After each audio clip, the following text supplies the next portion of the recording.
Hello मंडळी, welcome back to my blog. तर सकाळी उठलो आणि हा नजारा बघायला मला मिळत होता.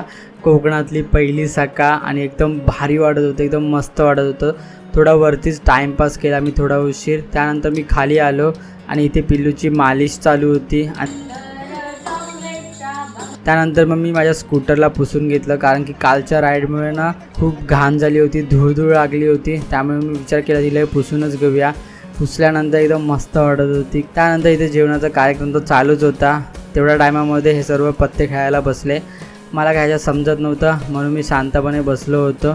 त्यानंतर आम्ही सर्वांनी जेवून घेतलं, थोडा उशीर आराम केला आणि तितक्या संध्याकाळचा टाईम झालाच होता. चहा आणि बिस्किट खाल्ला आणि आम्ही लोक सर्व निघालो खाली माझ्या काकांकडे जाण्यासाठी त्यांच्या बागेत.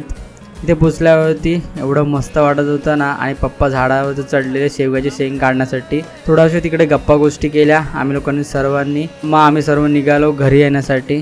तर मंडळी, या ब्लॉगसाठी एवढंच. आपण भेटूया पुढच्या ब्लॉगमध्ये.